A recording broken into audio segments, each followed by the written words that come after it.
Bonjour. Alors, je vais vous présenter comment accéder sur le catalogue commun à l'agenda, au nouvel agenda, et quelles sont les mises en forme qui sont souhaitées, attendues. Bon, tout d'abord, il faut bien sûr se connecter et aller sur Administrer le portail. Ensuite, sur Publications et Mes publications. Et là, notez dans la barre de recherche, en dessous de Mes publications, Agenda. Hop. Et là, vous arrivez sur Agenda des activités culturelles test. Alors, il faut aller vers le lien. Pour ajouter un événement, il suffit de cliquer ici, à droite sur la croix, et mettre Ajouter un événement.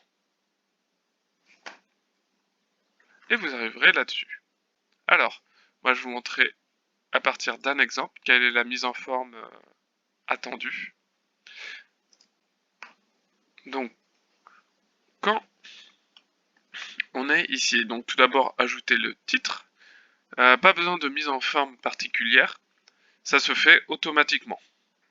Il faut ajouter une image, alors une image en 550 pixels de hauteur et 800 de largeur,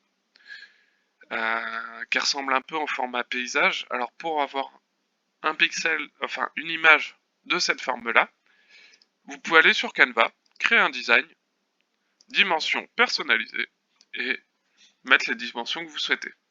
Et vous voyez quand on crée un design ici, ça ressemble un peu à un format paysage. Donc, ensuite, dans la description courte, ce qui est attendu, c'est que déjà le texte ne dépasse pas 6 lignes. Il doit être en taille 18, en police Calibri, et surtout en couleur ex hashtag 00000. Ça correspond au noir. Ensuite, en dessous, après avoir fait passer une ligne, vous pouvez mettre les informations que vous trouvez importantes. Donc les informations doivent être en B22222, ce qui correspond au rouge dur, et en gras. Ne doit pas dépasser les deux lignes et séparé toujours par un point médian. Alors les informations qui peuvent être importantes à ajouter, ça peut être si c'est gratuit payant, à quel public ça s'adresse, les horaires, s'il y a besoin de s'inscrire, et votre mail et numéro de téléphone pour qu'on puisse vous contacter. En dessous, on a le contenu. Si sur les 6 lignes, vous n'avez pas pu mettre toutes les informations que vous souhaitez, le contenu va permettre d'en ajouter. Et ça va se présenter ici à travers lire la suite. Et là, vous verrez qu'on aura le contenu qu'on a ajouté. Juste ici. Hop. Ensuite, l'affichage. Alors, l'affichage, on n'a pas besoin de l'utiliser, sauf si on veut mettre en publier directement ou en brouillon.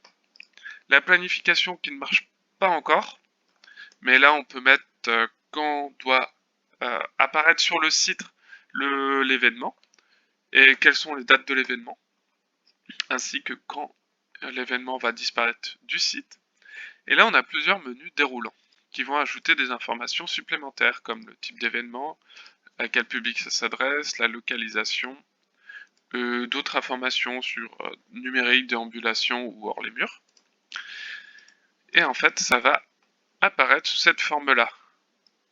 Hop. Mais si vous mettez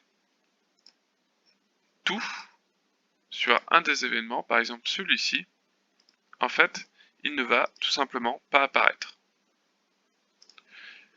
Ensuite, les inscriptions. Les inscriptions, vous pouvez choisir à qui c'est ouvert, quand commencent les inscriptions, combien il peut y avoir d'inscrits, et qui sont les inscrits, si c'est des adultes ou des enfants, et combien peuvent s'inscrire simultanément.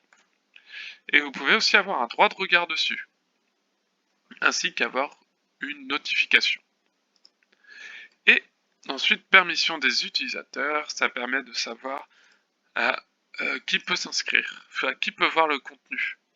Que ça soit tous les utilisateurs, donc qui n'ont pas besoin de se connecter, ou seulement ceux qui sont authentifiés. Et voilà.